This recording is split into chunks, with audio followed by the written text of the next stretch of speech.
Hello friend, आपका स्वागत है आपके अपने यूट्यूब चैनल ऑनलाइन शिक्षण पर। फटाफट जुड़ जाइए आप लोग जल्दी से, फटाफट, बिल्कुल बिना देर किए हुए दोस्तों। आप लोग फटाफट शेयर करिए उन छात्रों को जो छात्र बिल्कुल भी डेडिकेट हैं पढ़ने के लिए, है ना। जो आना चाहते हैं, कुछ कारणवश नहीं आ पाते हैं, घर में कुछ काम वगैरह के कारण, वो बाद में तो देख ही लेते हैं। खैर, अगर लाइव क्लास देख लेते हैं तो उनके लिए बहुत ही महत्वपूर्ण है भैया। आप ज़्यादा बड़ी भी क्लास नहीं देखेंगे, आपका बहुत जल्द मैराथन स्टार्ट होने वाला है, आप बिल्कुल चिंता ना करें। और बल्कि टेस्ट तो आप सारे दें, टेस्ट बहुत महत्वपूर्ण है। आपका एग्जाम बहुत ही जल्दी होने वाला है बेटा, बहुत जल्दी होने वाला है। आप लोग कमर कस लें, है ना। हम लोग भी बिल्कुल कमर कस लिए अपने छात्रों के लिए। आप लोग फटाफट, मेरे प्रशिक्षु, फटाफट आप जुड़ जाइए। आज का मैथ का टेस्ट बिल्कुल धाकड़ तरीके से हम स्टार्ट करते हैं। चलिए स्टार्ट कर लेते हैं बिना बात किए हुए, है ना। तो आप लोग बिल्कुल निश्चिंत रहा करिए, ठीक है बेटा, कि आप लोग का टेस्ट वगैरह के माध्यम से जो आपको बताया जाता है क्वेश्चन वगैरह ना, उसको जरूर आप नोट किया करिए। चलिए, तो हम लोग आज का पहला क्वेश्चन देखेंगे दोस्तों। पहला क्वेश्चन आज का क्या कहता है, देखिए क्वेश्चन तो लिख देते हैं, आप लोग ध्यान से देखिएगा। इसका पीडीएफ भी आपको मिल जाया करता होगा टेलीग्राम पे, आप लोग ले सकते हैं वहां से। तीन संख्याएं जो परस्पर अभाज्य हैं, देखिए ध्यान से बेटा। तीन संख्याएं, एक बात हमको क्षमा करिएगा बेटा, आप लोग के जो व्हाट्सएप पे जो कुछ क्वेश्चन आए थे उसको हम इंक्लूड करना भूल गए, है ना। क्वेश्चन इंक्लूड करना भूल गए, उसको हम व्हाट्सएप पे ही दे देंगे आपका, ठीक है, सोल्यूशन संडे को, मतलब कि आज ही मिल जाएगा आपका। तीन संख्याएं जो परस्पर अभाज्य हैं, जो परस्पर अभाज्य हैं, जो परस्पर अभाज्य हैं, लिखते चलिए क्वेश्चन। जो परस्पर अभाज्य हैं कि प्रथम दो का गुणनफल 551 है, बेटा लिख लीजिए कि प्रथम दो का गुणनफल 551 है, प्रथम दो का गुणनफल 551 है, तथा अंतिम दो का गुणनफल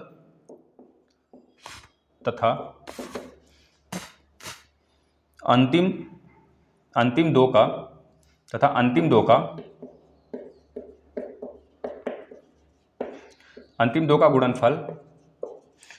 का कितना है बचवा? 1073 है, 1073 है। तीनों संख्याओं का मान बता दीजिए, तीनों संख्याओं का योग पहले बता दीजिए आप, तीनों संख्या का योग। फटाफट मेरे साथी, फटाफट जल्दी से जवाब आना चाहिए। आपको हम ऑप्शन दे देते हैं। ऑप्शन नंबर ए ले लीजिए आप लोग 75, ऑप्शन नंबर बी ले लीजिए आप लोग 81, ऑप्शन नंबर सी ले लीजिए आप 85, ऑप्शन नंबर डी ले लेंगे आप बेटा कि 89। चलिए ऑप्शन बी आपको दे दिया गया। फटाफट पहले आप लोग सॉल्व करें इसे, फिर हम बताते हैं आप लोग को। फटाफट सॉल्व करिए हमारे छात्रों, फटाफट।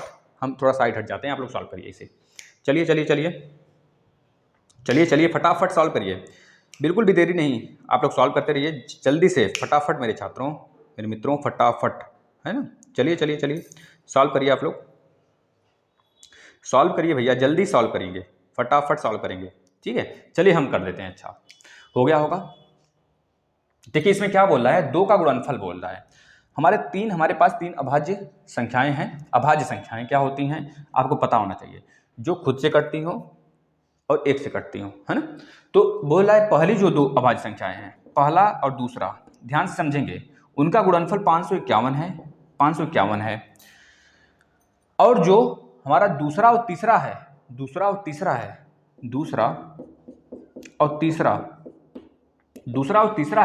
बेटा, उसका जो गुणनफल है 1073 है, 1073 है। ध्यान से देखेंगे, पहला और दूसरे का गुणनफल हमको दे दिया है 551, दूसरे और तीसरे का दे दिया 1073। तो आप दिमाग से सोच सकते हैं, जो ये दूसरा है वो तो इसमें भी होगा कॉमन सर, और यहाँ पे भी दूसरा है, यहाँ पे भी होगा, मतलब जो दूसरा है इन दोनों में कोई एक ही नंबर होगा। अगर हमको दूसरा पता चल जाए तो पहला और तीसरा पता चल जाएगा। कैसे? अगर दूसरा पता चलेगा तो इसमें भाग दे देंगे, पहला निकल जाएगा। यहाँ पहला है तो दूसरा इसे भाग दे देंगे तो पहला निकल जाएगा। यहाँ पे दूसरा है, यहाँ पे तीसरा पता चल जाएगा, इधर भाग दे देंगे तो तीसरा पता चल जाएगा। तो सर कैसे पता चलेगा, थोड़ा बताइए तो हिंट। ध्यान से देखेंगे बेटा, अगर हम 551 और 1073 का क्या ले लें, HCF ले लें, है ना, HCF ले लें, महत्तम समापवर्तक ले लें, तो हमको पता चल जाएगा दूसरा क्या है। ध्यान से देखेंगे, देखिए 1073 और 551 का हमने आपको बताया था कैसे लिया जाता है HCF। बिल्कुल शानदार तरीके से बताया था बेटा। इन दोनों का पहले डिफरेंस ले लेते हैं। इन दोनों का डिफरेंस अगर देखते हैं तो कितना आता है, इन दोनों का डिफरेंस देखेंगे बेटा कितना आ जाएगा, तो आप बता देंगे 261। कितना आ जाएगा, देखिए 261 आ रहा है, नहीं एक मिनट 261 गुणे करके आएगा ना बेटा, 522, 522, 3 1 2, 1 2 आ गया, 7 - 5 2 आ गया, 522 आ गया। इन दोनों का डिफरेंस 522 आ गया। अब इसमें हम फैक्टर करेंगे, यही तो नहीं है मेरा, यह तो हमारा अभाज्य नहीं है। अब इसका फैक्टर करेंगे, इसका फैक्टर करने पे हमें जो मिलेगा बेटा देखिए, 2 से काट देंगे तो 2 गुणे 161 मिलेगा, सॉरी 261 मिलेगा बेटा। कितना मिलेगा, 261 मिलेगा, 2 गुणे 261 मिलेगा।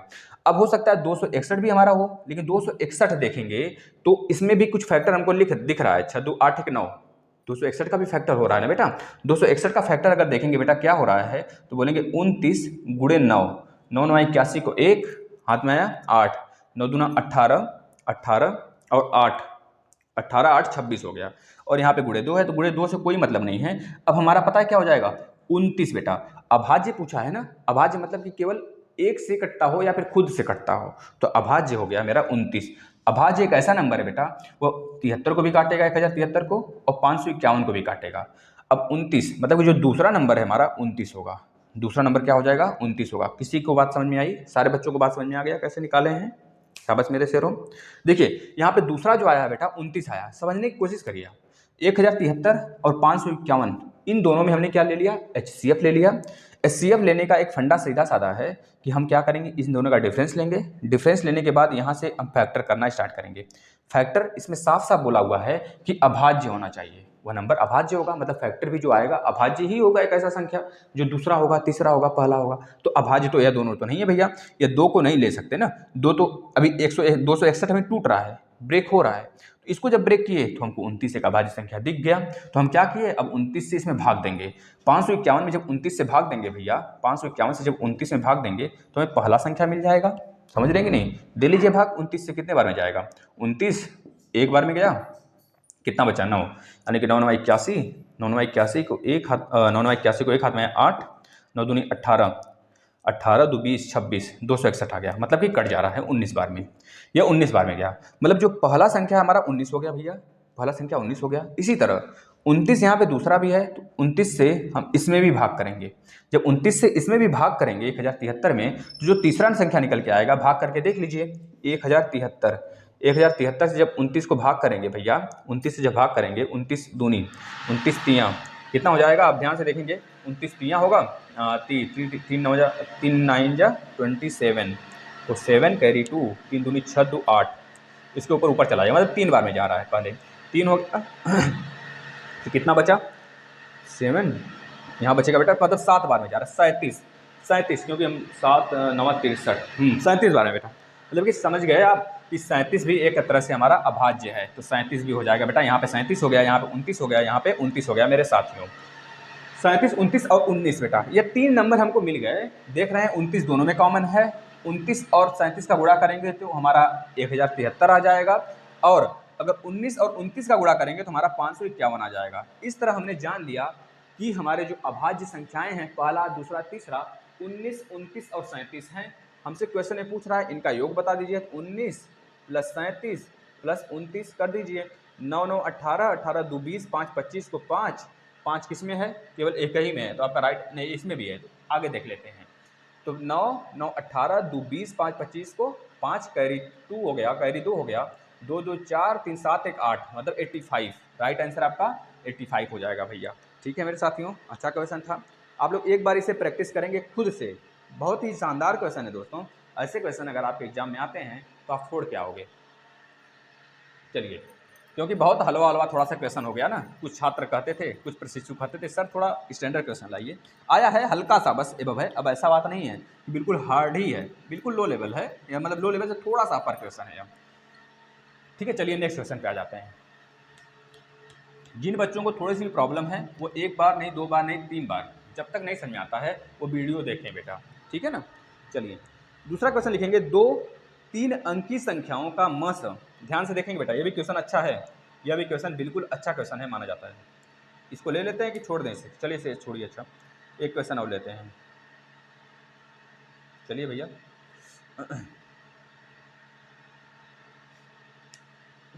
चलिए बताइएगा बेटा, ये क्वेश्चन बताएंगे आप लोग।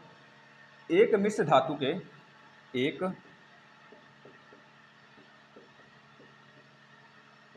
अनुपात वाला है भैया, अनुपात वाला एक मिश्र धातु के 400 ग्राम 400 ग्राम में 400 ग्राम में जस्ता जस्ता तथा तांबा जस्ता तथा तांबा का अनुपात जो है, जस्ता तथा तांबा का अनुपात 5:3 है, 5:3 है। तदनुसार मतलब इसके बाद उस अनुपात को उस अनुपात को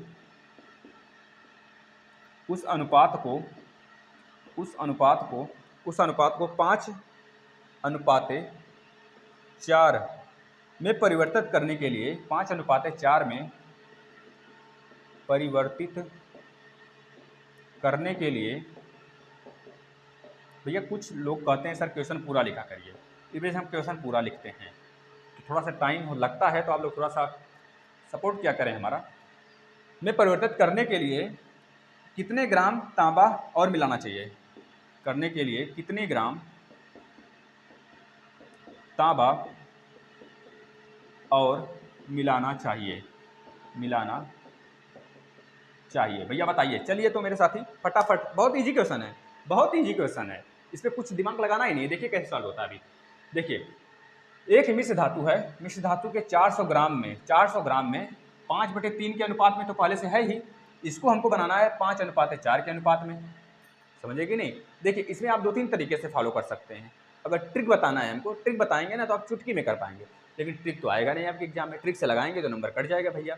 तो इससे अच्छा है सर बिना ट्रिक का बताइए। देखिए पहला जो आपका अनुपात है 4/3 है भैया, यहाँ पे अगर हम मान लेते हैं यहाँ पे x है, यहाँ पे x है, तो आपको पता होना चाहिए दोस्तों, एक मिनट देखिए 5/3 है बेटा ना, 5/3 है, 5/3 है। अगर हम मान लेते हैं यह x रहा होगा, जो समान है यह x रहा होगा, x अनुपात उससे गुणा होगा, तो 5x और 3x मतलब टोटल जो अनुपात है रेशियो में वो कितना हो गया, 8x हो गया। और यहाँ पे बोला जा रहा है जो रियल में हमारा मिश्र है, जो हमारा रियल में मिश्र धातु है दोनों, वो 400 ग्राम है, मतलब 8x बराबर 400 ग्राम, 8×5 = 40, मतलब x बराबर 50। भैया x बराबर 50 आ गया, तो आप बता देंगे जो आपका यह धातु है, यह वाली कितनी है, 50 का गुणा जब 5 में करेंगे तो कितना होगा, 5×5 = 25, 250 हो गया, 5×3 = 15, 150 हो गया।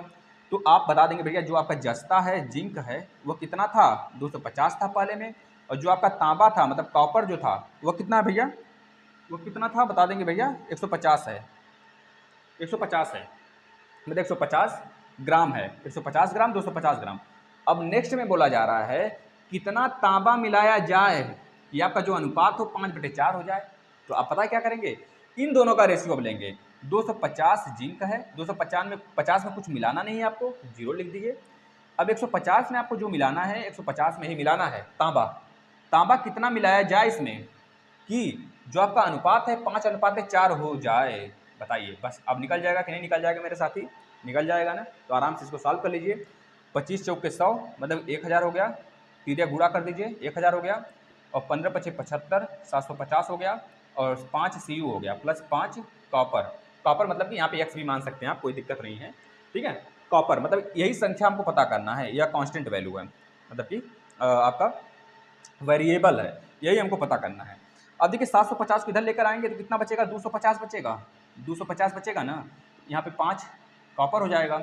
अब यहाँ आपको पता है 250 बराबर 5 Cu मतलब इतने कॉपर मिलाए गए, कितने मिलाए गए, 250/5, 5×5 = 25 Cu, मतलब कि 50 ग्राम अगर कॉपर मिला देते हैं हम इस मिश्रण में, इस 250 और 150 वाले मिश्रण में अगर हम 50 ग्राम मिश्रण मिला देते हैं किसका, कॉपर का, तो हमारा अनुपात 5/3 से 5/4 हो जाएगा।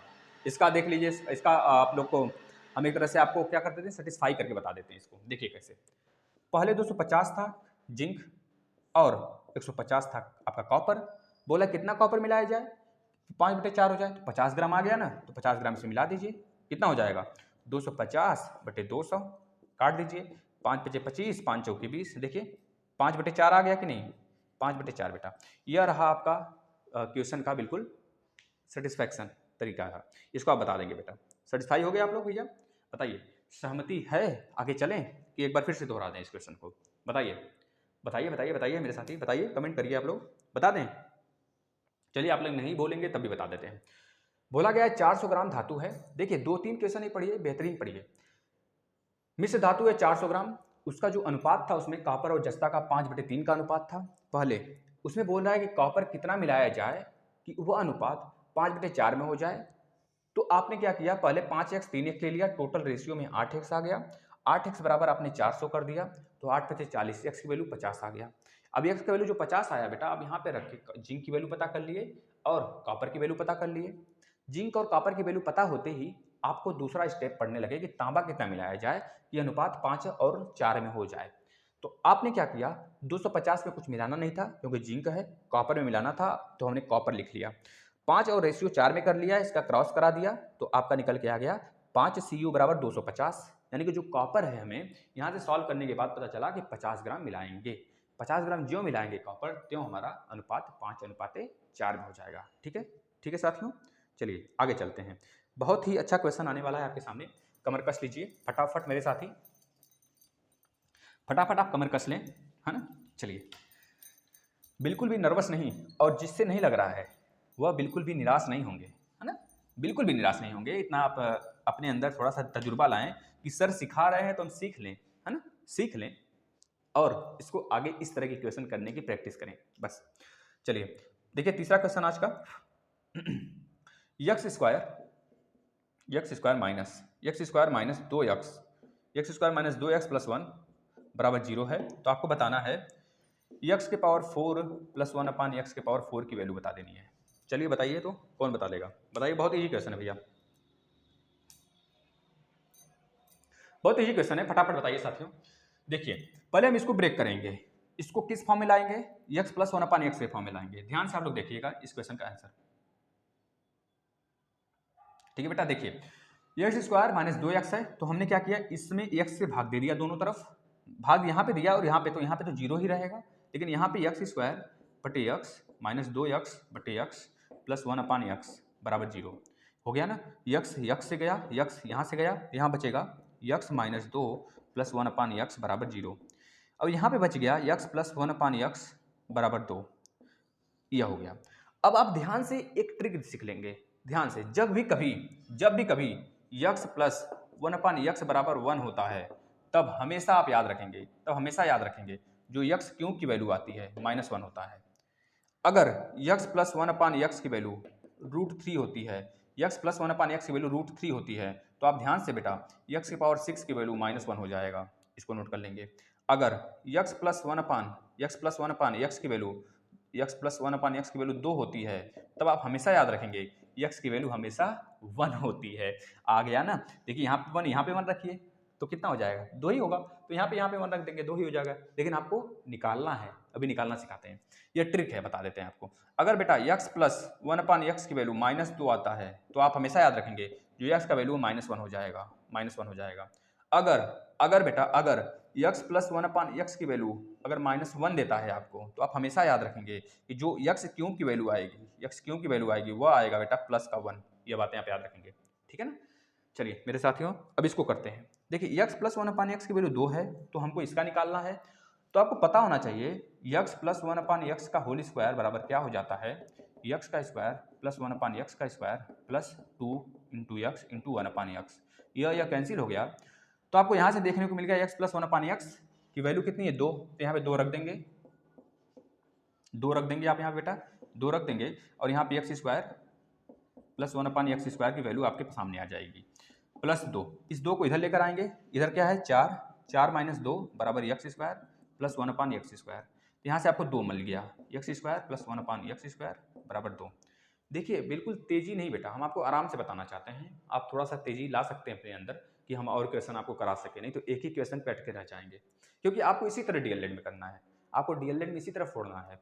लेकिन अगर आप ट्रिक से करना चाहते हैं तो इस माध्यम से करेंगे, है ना। देखिए यहाँ पे 1 रखेंगे तो वहाँ पे भी 2 ही आएगा, इसका भी आंसर 2 ही आने वाला है। देखिए कैसे, अब यहाँ पे हमको एक्स स्क्वायर प्लस 1 अपान एक्स स्क्वायर की वैल्यू पता चल गया। अब इसका भी स्क्वायर करेंगे, दोनों तरफ का स्क्वायर कर दीजिए, करेंगे तो यहाँ पे आ जाएगा एक्स के पावर 4 प्लस 1 अपान एक्स के पावर 4 प्लस बेटा प्लस आ जाएगा आपका 2 गुणे एक्स स्क्वायर 1/x², तो x² से कैंसिल हो जाएगा, इधर 4 आ जाएगा।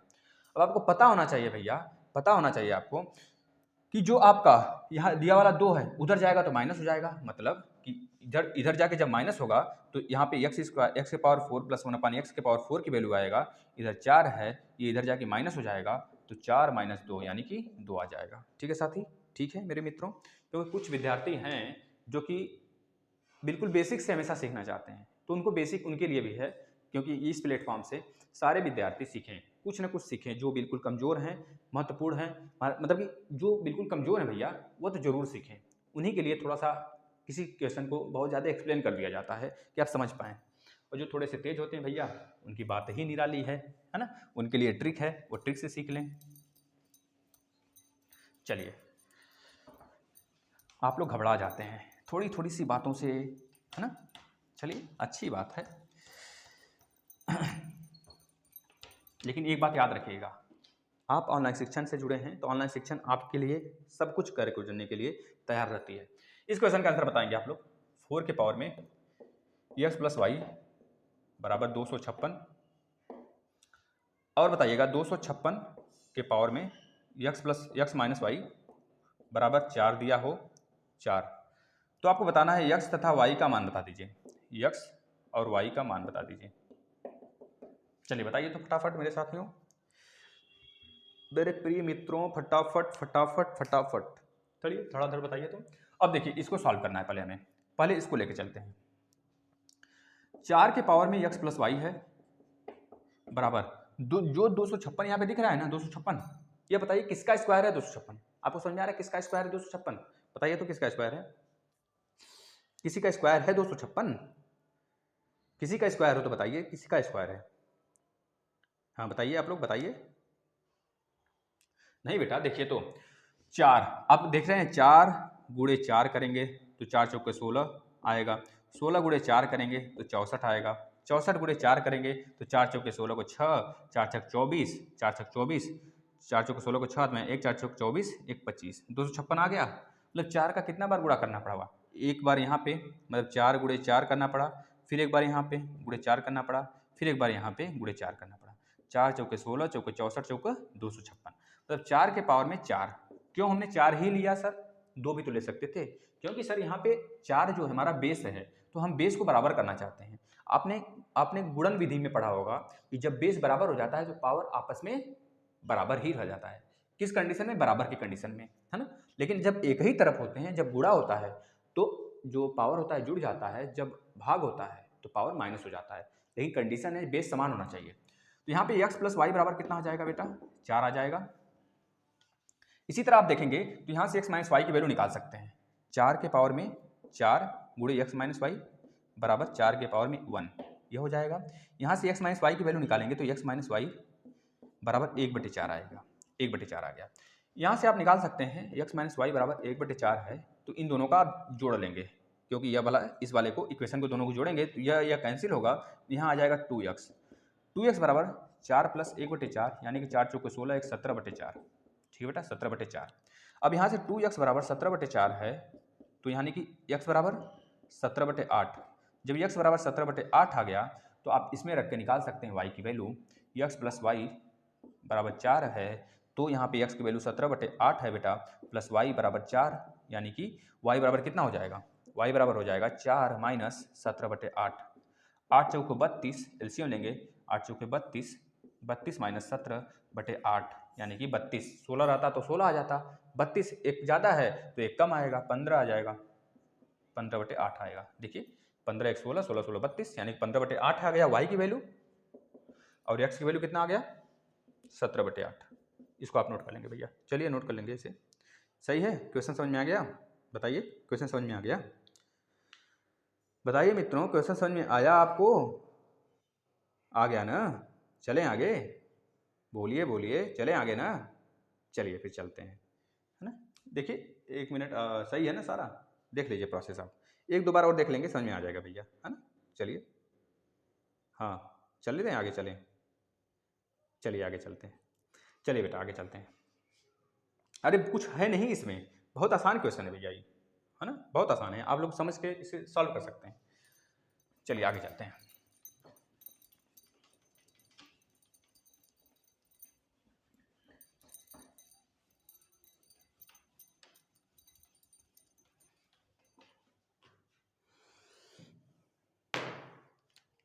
नेक्स्ट क्वेश्चन भैया, 720 की राशि, 720 रुपए की राशि, 720 रुपए की राशि एक सही 1/2 वर्ष में, यानी कि 1/2 वर्षों में साधारण ब्याज, वर्षों में साधारण ब्याज से कितना हो जाता है, 882 रुपए हो जाता है, 882 रुपए हो जाता है। तो कितने वर्षों में भैया बेहद आसान क्वेश्चन है, आप लोग को बहुत बार इसको सॉल्व कराए हैं। कितने वर्षों में 800 की राशि समान दर से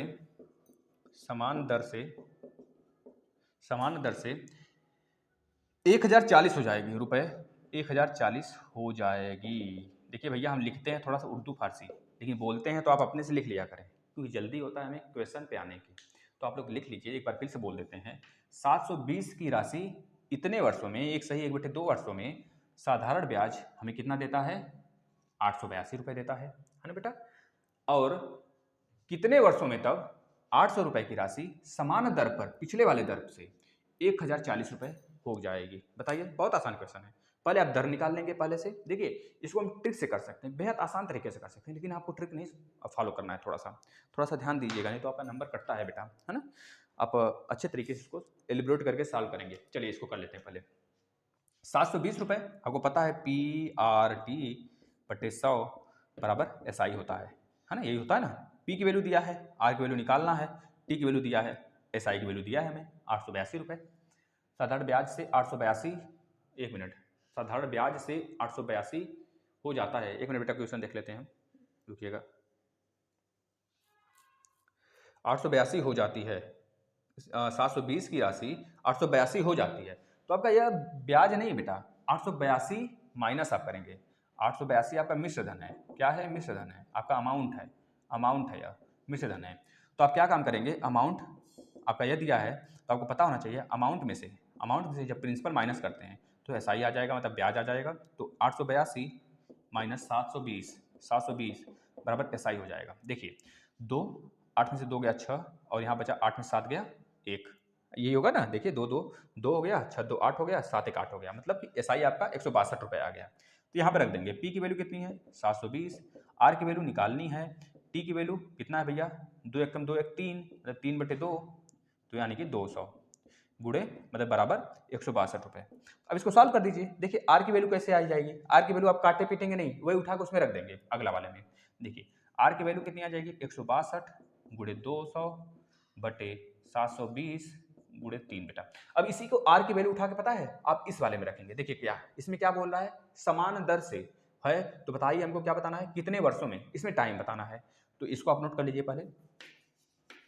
अब देखिएगा, इसमें वर्ष बताना है, R आपका इतना आ गया, तो R को आप छोड़ दीजिएगा, इसमें आ जाइए। PRT/100 बराबर SI। तो यहाँ पे P की वैल्यू 800 हो गया, ठीक है बेटा। R की वैल्यू कितनी हो जाएगी, R की वैल्यू देखिए कितनी हो जाएगी, यही तो होगा R की वैल्यू, 162 गुणे 200, 162 गुणे 200 बटे 720 गुणे 3, ये R की वैल्यू हो गई। और 100 नीचे पहले से है, और T यहाँ पे पहले से हो जाएगा बेटा। अब SI आपका कितना हो जाएगा, 1040 रुपए हो जाएगी। तो 1040 800 में से माइनस कर देंगे, मतलब 800 1040 में से माइनस करेंगे, वो मिश्र धन है, तो बचेगा आपका 240, या 240 हो गया भैया। बस इसको सॉल्व कर दीजिए। 0 0 से गया, ठीक है ना, ठीक है भैया। यह इससे गया, यहाँ पे 10 बचेगा, तो 8 9 पहले 72 कर दीजिए, 8 9 72 कर दीजिए, 8 9 72 कर दीजिए। 6 2 8 1 9, 6 2 8 1 9, 9 से कट जाएगा, 9 के 9 9 दूनी 18, 9 1 9, कितना बचा, 6 1 7 बचा, 9 8 72, 8 9 72, 18 बार में गया, ठीक है भैया। 3 1 3 6 18, यह गया, मतलब यहाँ पे 2 बचा, 6 बचा, यहाँ पे 10 बचा, 10 6 दूनी 12, 10, 12 और 10 करेंगे तो 120 आ जाएगा। देख लीजिए, कुछ छूट नहीं रहा है ना। 120 T बराबर 240, तो T बराबर 240 बटे 120, यानी कि 2 वर्ष में जो आपका 800 रुपये का मूलधन है भैया, वो कितना हो जाएगा, ब्याज जोड़ के 1040 रुपये हो जाएगा, है ना। अगर बोला जाता है एक साल का, आप बता दीजिए क्या ब्याज, ये तो 2 साल का ब्याज है ना, 240, समझ रहे हैं? 1 साल का कितना हो जाएगा? 120 हो जाएगा भैया। ठीक है ना? इस तरह आपको पूछ सकता है, तो आप बता सकते हैं। थोड़ा सा क्वेश्चन से क्वेश्चन बनाना अगर सीख जाते हैं ना, तो आप अच्छे मैथमेटिशियन बन जाएंगे भैया। चलिए इस क्वेश्चन को बताएंगे, इसको सॉल्व करिए फटाक से आप लोग, जल्दी सॉल्व करेंगे इसे बेटा, जल्दी सॉल्व करिए इसे। चलिए एक क्वेश्चन, अच्छा क्वेश्चन है, इसको कराएं या फिर रहने दें, नहीं तो बच्चे आधे डिमोटिवेट हो जाएंगे अगर इसको करा देंगे तो। बताइए, करा ही देते हैं। सीखना है आप लोग को, सीखिए आप लोग, जितना ज़्यादा सीख सकें उतना ज़्यादा सीखिए, ठीक है ना? डिमोटिवेट मत हुआ करें। थोड़े से क्वेश्चन अच्छे हैं आज के, तो इससे घबराना नहीं है, हमें अच्छे तरीके से क्वेश्चन को देखना है, फिर सॉल्व करना है। 1 से 200, 1 से 200 के बीच, 1 से 200 के बीच, 1 से 200 के बीच ऐसी कितनी संख्याएं हैं, ऐसी कितनी संख्याएं हैं, ऐसी कितनी संख्याएं हैं, ऐसी कितनी संख्याएं हैं जो जो 3 से तो विभाजित होंगी, जो 3 से तो विभाजित होंगे, विभाज्य हैं, 3 से तो विभाज्य हैं, लेकिन 7 से नहीं, लेकिन 7 से नहीं। ऑप्शन ले लीजिए इसके लिए, ऑप्शन ले लीजिए। Option number A 38, option number B 45, option number C 57, option number D भैया, ऑप्शन नंबर डी ले लीजिए 66। बताइए फटाफट, चलिए सॉल्व करिए, सॉल्व करिए साथियों, सॉल्व कर देखिए, बेहद आसान क्वेश्चन है। आप लोग को देखने में थोड़ा सा टफ लग रहा है, लेकिन कुछ है नहीं इसमें, कुछ दम नहीं है। देखिए आपको बोला गया है जो 1 से लेकर 200 संख्याएं हैं वो किससे विभाजित होनी चाहिए? 3 से तो होना चाहिए, लेकिन 7 से नहीं होना चाहिए। तो मतलब 7 से नहीं होगा तो मतलब क्या होगा? 21 से नहीं होना चाहिए। 21, 7 3 21, मतलब इसमें तो 7 आ रहा है ना। अब जो संख्याएं 7 से विभाजित नहीं होंगी, जो संख्याएं मतलब 3 में 7 नहीं आना चाहिए, 3 से विभाजित होना चाहिए लेकिन 7 से विभाजित नहीं होना चाहिए, मतलब साफ साफ 21 से नहीं होना चाहिए, 21 से विभाजित नहीं होना चाहिए वह संख्याएं जो इसमें न इंक्लूड की जाएं, इसको याद रखेंगे। अब देखिए 1 से 200 तक है, तो 1 से 200 तक का मतलब कि जो 200 संख्याएं हैं पूरा की पूरी, 1 से 200 तक की पूरी संख्याएं जो है भैया, वो 3 से अगर विभाजित करते हैं, तो 3 से विभाजित करने का मतलब है कि जो पूर्णांक होता है सिर्फ उसी को लेते हैं। इसको काटिए, कितना आ जाएगा? 66। शेषफल को नहीं लेते हैं। तो 66 ऐसी संख्याएं हैं भैया, 66 ऐसी संख्याएं हैं जो कि 3 से तो विभाजित होंगी 1 से 200 के बीच में, लेकिन हमें बोला है कि 7 से विभाजित ना हो, तो हम यह भी निकाल लेंगे 200 में कितनी ऐसी संख्याएं हैं जो 7 से विभाजित हो रही हैं। होने वाले को माइनस कर देंगे 66 में से, क्योंकि जो 3 यहाँ पे तो सब आ गया ना, 21 भी इसमें इंक्लूड हो गया है ना। तो 21 से काट लीजिए आप। क्यों 21 से काट लीजिए? क्योंकि आपको पता है 7 गुणे 3 बराबर 21 होता है। अब जो 7 से विभाजित होगा वह 21 से भी होगा, और 21 में 3 भी इंक्लूड है, तो जाहिर सी बात बेटा, जो 7 वाली संख्याएं हैं, 7 वाली जो संख्याएं हैं वो 21 से भी विभाजित होंगी, तो 21 में 7 इंक्लूड है, तो 21 से वो संख्याएं जो विभाजित हैं उसको पूरा का पूरा अगर माइनस कर देते हैं हम 200 में से, 200 को काटने के बाद 200 में जितनी ऐसी संख्याएं जो 21 से विभाजित हो रही हैं उसको अगर पूरे 3 से विभाजित होने वाली संख्याओं में से माइनस कर देते हैं, तो हमें यह पता चल जाएगा कि केवल और केवल 3 से विभाजित होने वाली संख्याएं कितनी हैं। ठीक है ना? तो काट लीजिए, देखिए कितनी बार कटेगा। 9 1 9 9 दूनी 18, मतलब 189। पूर्णांक केवल लेना है, पूर्णांक, शेषफल से नहीं जाना है। अब देखिए 10 बार मल्टीप्लाई करेंगे 210 आ जाएगा, तो इस वजह से हमने 9 ले लिया। अब 66 माइनस 9 कर देंगे, 66 माइनस 9 करेंगे तो 9 गया, कितना बचेगा? 57, यानी कि 57। 57 संख्याएं ऐसी हैं जो आपकी 3 से तो कटेंगी लेकिन 7 से नहीं, है ना। चलिए चलिए चलिए, थोड़ा सा अच्छा क्वेश्चन था, तो आप लोग बिल्कुल मायूस नहीं होइए, मायूस नहीं होइए, बिल्कुल भी मायूस नहीं होना भैया, अच्छे अच्छे क्वेश्चन है, बिल्कुल भी आप घबराएं नहीं, घबराएं नहीं, बिल्कुल नहीं घबराएं हमारे मित्रों, आप लोग घबराना नहीं है। चलिए चलिए अच्छा क्वेश्चन करें और बताइए, एक और अच्छा क्वेश्चन कर लें। बताइए बताइए, चलिए अच्छा एक क्वेश्चन और करते हैं, अच्छे अच्छे क्वेश्चन है। देखिए आप लोग का बेसिक कॉन्सेप्ट भैया क्लियर है ना, तो आप लोग बहुत अच्छे अच्छे क्वेश्चन करने लायक हो चुके हैं अब, क्योंकि आपका इतना ज़्यादा टेस्ट हो चुका है। आप लोग बिल्कुल घबराइए नहीं। एक समखटभुज, ध्यान से करेंगे, एक समखटभुज, एक समखटभुज के आंतरिक कोण जो ढीले पड़ रहे हैं, एक बार महादेव का नारा लगा दें, हर हर महादेव का नारा लगा दें, 25 में से 25 उनके झोली में हो जाएगा। लगा दीजिए भैया नारा, आप 25 में से 25 अपनी झोली में बटोर लीजिए। एक समखटभुज के आंतरिक कोण आंतरिक कोण और बाह्य कोण, आंतरिक कोण और बाह्य कोण के मापों, बाह्य कोण के मापों का अनुपात कितना होगा। देखिए बहुत आसान क्वेश्चन है, बिल्कुल भी इजी क्वेश्चन है, समझिए बिल्कुल इजी क्वेश्चन है, बेहद इजी है, इसमें कुछ सोचना ही नहीं आप लोगों को, बहुत आसान क्वेश्चन है। इसका ऑप्शन ले लेंगे आप थोड़ा सा, 2 संबंधे 1, बी ऑप्शन ले लेंगे, 1 संबंधे 2, सी ऑप्शन ले लेंगे, 3 संबंधे 2 और डी ऑप्शन ले लेंगे, 3 संबंधे 1। चलिए मेरे साथियों, चलिए करिए इसे। तो एक समखटभुज के आंतरिक कोण और बाह्य कोण के मापों का अनुपात कितना होगा। देखिए आपको एक फॉर्मूला बताया होगा गया है, जब समखटभुज है मित्रों, अगर समखटभुज है तो उसकी भुजाएं सम है, मतलब कि समान, सब बराबर है।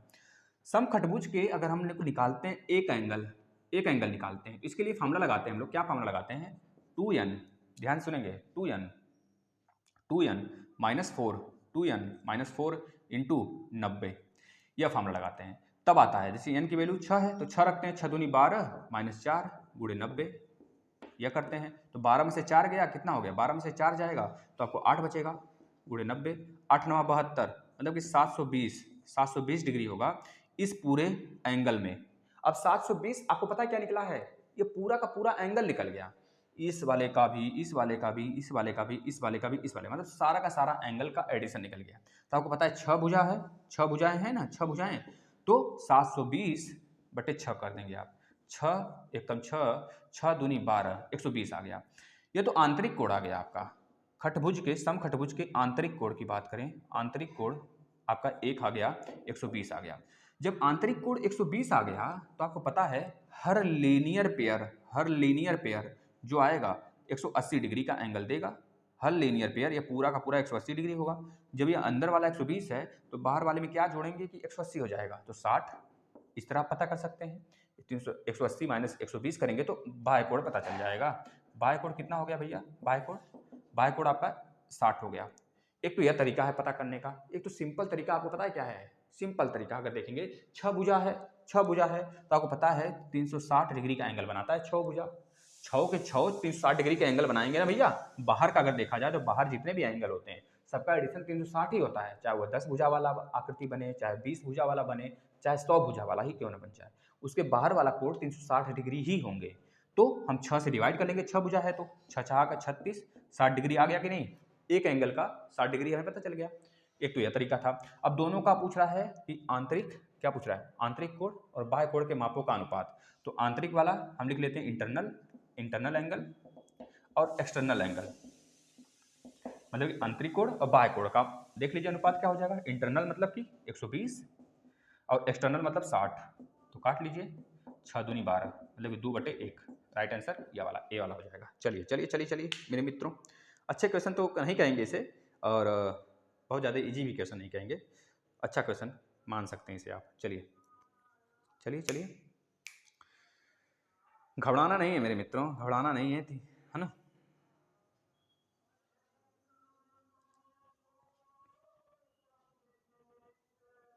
चलिए मेरे मित्रों, अच्छा क्वेश्चन, बहुत ज़्यादा बेहद आसान, बहुत अच्छा क्वेश्चन लाए हैं, लेकिन हम डर से नहीं करवा रहे हैं कि आप लोग यह ना कहने लगो सर बहुत ही हार्ड है, ठीक है, बहुत अच्छे क्वेश्चन लाए हैं, इस वजह से हम नहीं करवाएं। देखिए एक क्वेश्चन और करवाते हैं आपको, यह बताइएगा,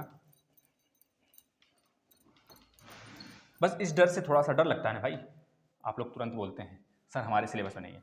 अरे आपके सिलेबस में है भैया, क्यों कहते हैं आपके सिलेबस में नहीं है, जो यहाँ पे कराया जाता है ना रिलेवेंट ही कराया जाता है, आप लोग माना करिए। इसका बताइएगा, जवाब दीजिएगा। 9 के पावर 16 प्लस 6 को 8 से विभाजित किया जाए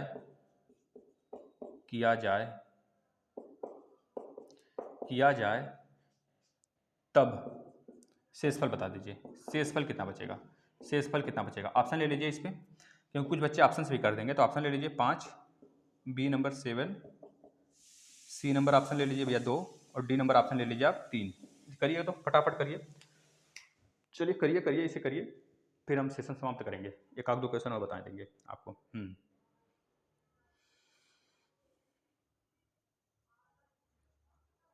चलिए करिए, इसे करिए फटाक से, आपको एक आध दो क्वेश्चन और बताएं।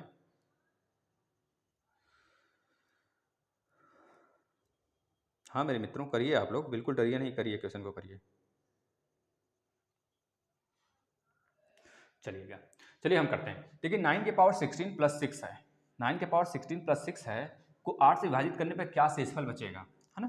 तो इस कंडीशन में 9 के पावर 16 प्लस 6 लिखेंगे, डिवाइड बाई 8 लिखेंगे, है ना, यही तो लिखेंगे। अब बताइए 9 के पावर 16 को हम क्या ले सकते हैं, क्या लिख सकते हैं बताइए आप, 8 के पावर 16 गुड़े 8 के पावर 16 गुड़े क्या लिख सकते हैं बताइए, कुछ तो लिख सकते हैं, ऐसे लिख सकते हैं। देखिए 8 प्लस 1 के पावर 16, ये लिख सकते हैं कि नहीं, लिख सकते हैं कि नहीं, लिख सकते हैं बेटा, इस तरह लिख सकते हैं 8 प्लस 1 के पावर 16 प्लस 6 बटे 8। अब आप ध्यान से देखिए, क्या 8 से 6 कटेगा, अगर केवल 6 होता, 6 बटे 8 होता तो नहीं कटता, तो हम कह देते कि सर -2 आ रहा है, -2 मतलब कि 2 इसमें ऐड जोड़ेंगे तो कट जाएगा, मतलब कि शेषफल पूरा का पूरा 6 मिल जाएगा हमें, और क्या, सीधा सीधा ये कहिए ना, शेषफल पूरा का पूरा 6 मिलेगा। इसमें देख रहे हैं तो 8 प्लस 1 है, तो 8 से तो 8 कटेगा बेटा, लेकिन +1 बच जाएगा। +1 के पावर 16 क्या होता है, थोड़ा सा दिमाग लगाएंगे तो 1 ही होता है, तो यहाँ पे शेषफल जो मिलेगा 1 मिलेगा, और ये 6 जो है 6 पूरा का पूरा शेषफल आ जाएगा, यानी कि मिला जुलाकर जो 7 आएगा आपका, इसमें शेषफल बन जाएगा 7 शेषफल हो जाएगा आपका। समझ आया, समझ आया मेरे साथ साथियों, मित्रों, भाइयों, समझ में आ रहा है कि नहीं आप लोग को, बताइए बताइए बताइए बताइए। चलिए और कुछ क्वेश्चन कर लेते हैं, एक दो क्वेश्चन आपको देते हैं, बहुत आसान आसान क्वेश्चन आपको देंगे, आप लोग बिल्कुल डरिए मत कि नहीं सॉल्व कर पाएंगे, ठीक है ना। चलिएगा, आप लोग कर पाएंगे मुझे पता है। देखिए आपके डीएलएड में एक क्वेश्चन आया हुआ है, बहुतों बार आया हुआ है, कोई बच्चा नहीं बोलेगा नहीं आया है। यदि 3 व्यक्ति, ये क्वेश्चन आपको करके एग्जाम इसका आंसर करना है कमेंट में। यदि तीन व्यक्ति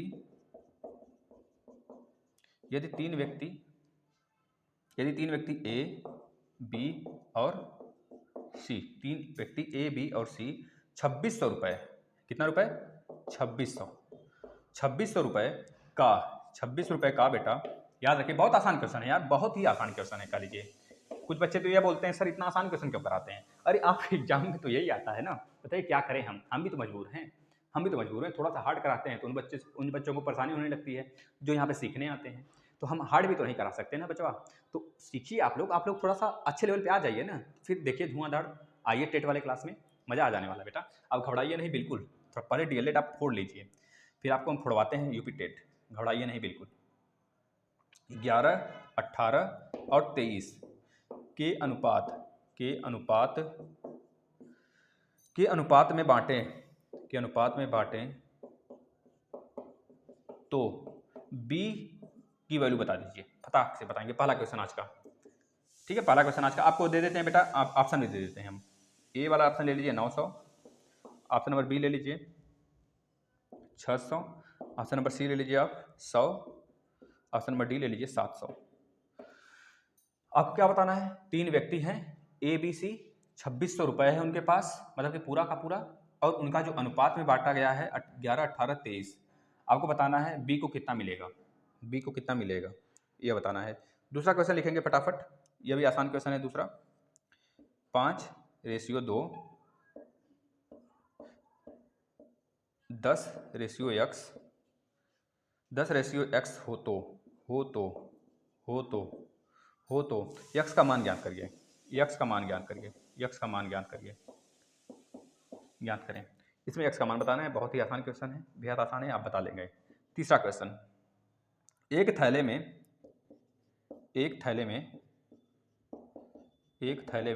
प्रैक्टिस करिए, practice is the man perfect, जितना प्रैक्टिस करेंगे उतना ज़्यादा परफेक्ट बन पाएंगे आप, उतना ज़्यादा परफेक्शन आपके अंदर आ पाएगा।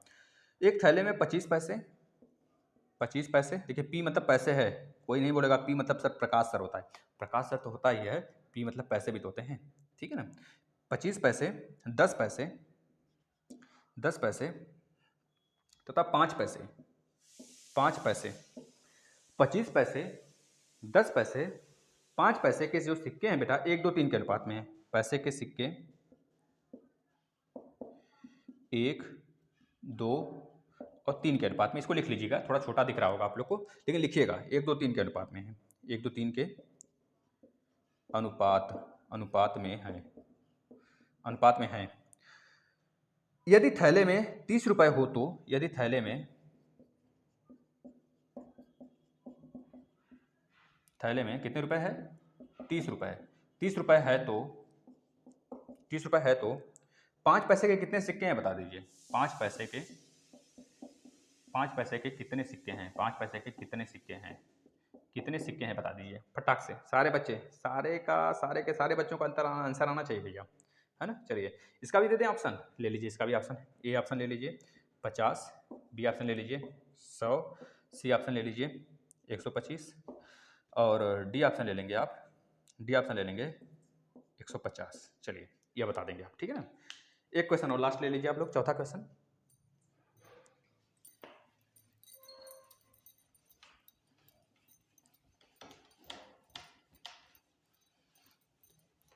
साथ में ही नोट कर लिया करिए, आराम से तो लिखते हैं, ऐसा नहीं कि जल्दी जल्दी हम लिख देते हो, आपको ना समझ में आए, है ना।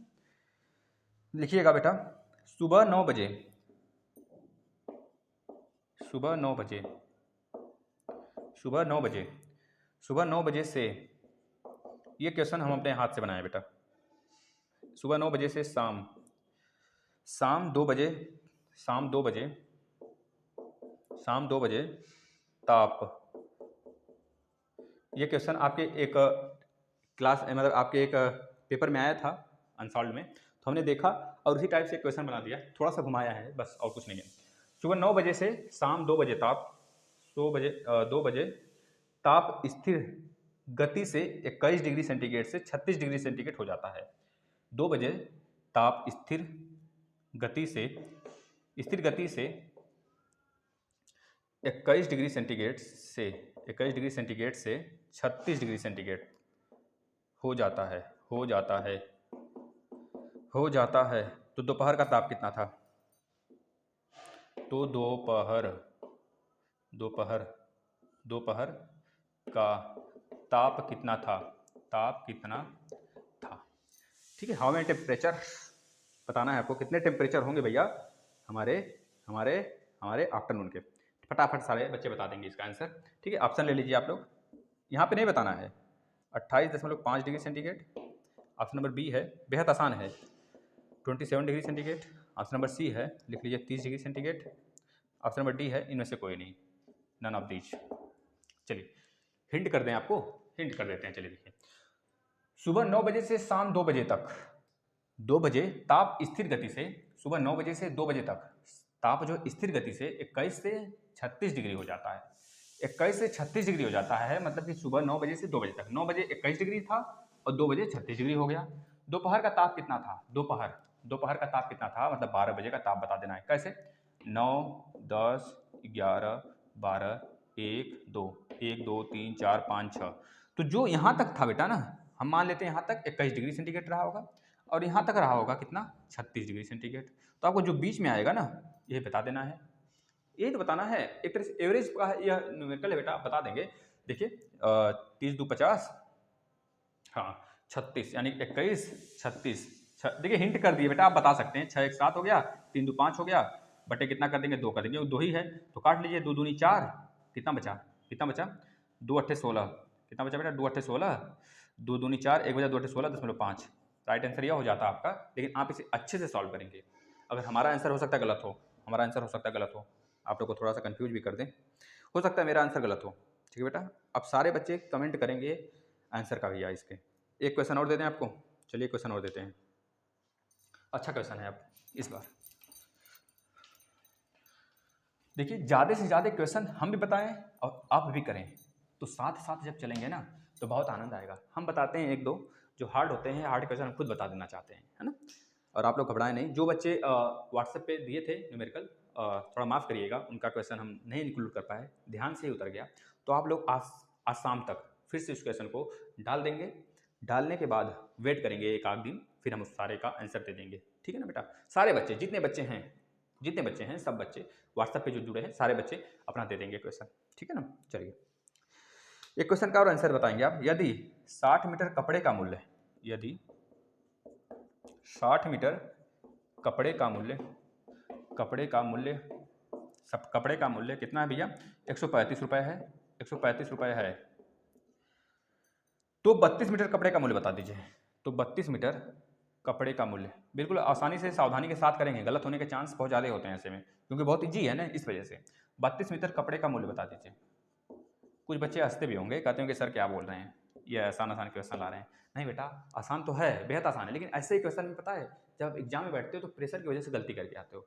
आप मानो चाहे ना मानो, हम जितना एक्सपीरियंस के साथ बता रहे हैं आपको ना बेटा, वो सत्य है, आपको इसको मानना पड़ेगा। अगर आप नहीं गलती करते हैं तो मतलब विद्वान है भैया आप, है ना, विद्वान हैं।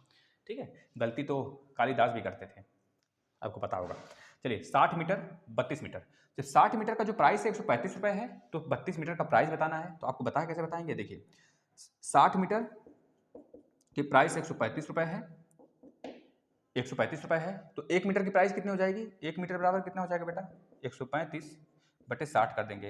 अब हमको बताना है 32 मीटर का, तो 32 मीटर बराबर 135 गुणे 32 बटे 60 कर देंगे। कर दीजिए, इसको सॉल्व कर दीजिए, करिए सॉल्व, देखिए कितना हो जाएगा। करिए करिए करिए, देखिए हमारा कट रहा है 5 3 8 9, मतलब कि 6 6 दूनी 12, मतलब 3 से कट जाएगा, 3 दूनी 6, 3 चौके 12, 3 चौके 12, 3 पचे 15, यह कटा। 5 9 45, 5 चौके 20, 5 चौके 20, 4 एक कम 4 बटे 32, 8 और 9 मतलब कि 72, क्या 72, क्या 72 रुपया, है ना, याद रखेंगे। 60 मीटर 135 रुपये में, तो 32 मीटर कम है इससे, तो पैसे भी कम आएंगे, ठीक है ना, 72 रुपये बेटा। चलिए चलिए चलिए मेरे मित्रों, मेरे साथियों, मेरे भाइयों एंड मेरे मित्रों, भैया सारे बच्चे हैं, अब क्या कहा जाए सबको। अच्छा एक क्वेश्चन बता देंगे आप, ए की आयु बी से 10% अधिक है, तो बी की आयु ए से कितने प्रतिशत अधिक है। बहुत आसान क्वेश्चन है, कम बताना है, मतलब पहले ज़्यादा दिया है फिर कम के लिए पूछा है। इस क्वेश्चन को आप देखिएगा। अच्छा एक क्वेश्चन ये अच्छा वाला ले लीजिए, उसको आप करके लाएंगे, जो क्वेश्चन आपसे बोले वो करके लाएंगे। क्या, कौन सा क्वेश्चन हम बोल दिए, कौन सा क्वेश्चन बोल दिए, हाँ ये वाला क्वेश्चन आप लिख लीजिए। ए की आयु बी से 10%, 10% क्या है, अधिक है, अधिक है, तो आपको बताना है ए की आयु बी से 10% अधिक है, तो बी की आयु, तो बताना है आपको बेटा बी की आयु ए से, बी की आयु ए से कितने प्रतिशत कम है, कितने परसेंट, मान लीजिए x% कम है, तो x की वैल्यू बता दीजिए। देखिए पहले ए से बी का रेशियो निकाल लेंगे, फिर बी से ए का जितना ज़्यादा होगा उतना बटे बी का आयु ए से, तो बटे ए कर देंगे। जैसे देखिए ए बटे बी, ए की आयु बी से, ए की आयु बी से 10% ज़्यादा है, मतलब 110 बटे 100, ये 0 0 से गया, 10 का मतलब क्या, 100 से 10 ज़्यादा, तो 110 बटे 100, तो ए बटे बी कितना हो जाएगा भैया, ए बटे बी 11 बटे 10 हो गया। 11 तो ए की आयु रेशियो में, और 10 जो है बी की आयु, तो पूछ रहा है जो बी की आयु है ए से कितना परसेंट कम है, ए से कितना परसेंट कम है, जिससे बोलेगा उसको नीचे रखेंगे। तो ए से देखिए 11 माइनस 10 करेंगे तो 1 आएगा, तो 1 ज़्यादा है ए की आयु, कितना, कितने से, 10 से, मतलब कि बेटा 1 मिनट, 10 से नहीं 11 से, ए से बोला है ना, ए से, तो 11 से गुणे 100 कर देंगे, तो 100 बटे 11 आपका राइट आंसर आ जाएगा बेटा, इतना परसेंट हो जाएगा। चलिए चलिए मेरे मित्रों, एक आपको अच्छा क्वेश्चन दे, चपकाने वाला, बिल्कुल चपकाने वाला क्वेश्चन दे दें एक, बताइए, मजा आ जाएगा ऐसे क्वेश्चन करने में। चलिए एक क्वेश्चन, अच्छा क्वेश्चन, काफ़ी अच्छा क्वेश्चन कर लेते हैं ना। चलिएगा, जुड़े रहिए आप लोग लास्ट तक, बहुत आनंद आने वाला है। लेंदी नहीं है, लेंदी है थोड़ा सा, हार्ड क्वेश्चन नहीं कहेंगे, लेंदी कहेंगे। एक गांव की जनसंख्या 4500 है, यह जनसंख्या भैया, जनसंख्या, एक गांव की जनसंख्या कितनी है, 4500 है, जिसमें 5/9 पुरुष हैं, जिसमें जो 5/9 है ना वो पुरुष हैं। अब आप इतने ही पढ़ के आधे विद्यार्थी तो कर देंगे कितनी महिलाएं हैं, जो विद्यार्थी थोड़े अच्छे हैं, जो छात्र, जो प्रशिक्षु थोड़े अच्छे हैं पढ़ने में ना, वो तुरंत बता देंगे कितनी महिलाएं हैं। जब 5/9 पुरुष हैं तो 5, 9 माइनस 5 मतलब 4, 4/9 महिलाएं हो जाएंगी, है ना, क्योंकि एक ही होता है रेशियो में कोई वैल्यू। 5/9 पुरुष हैं, 5/9 पुरुष हैं बेटा, पुरुष हैं, तथा शेष महिलाएं हैं, तथा शेष जो हैं महिलाएं हैं, माताएं हैं। यदि 40% पुरुष विवाहित हैं, यदि 40% पुरुष विवाहित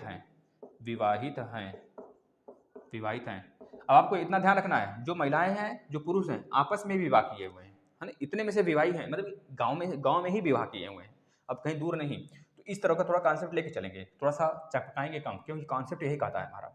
तथा शेष महिलाएं यदि 40% पुरुष विवाहित हैं, 40% पुरुष विवाहित हैं, 40% पुरुष विवाहित हैं, तो विवाहित महिलाओं की प्रतिशत बता दीजिए। तो विवाहित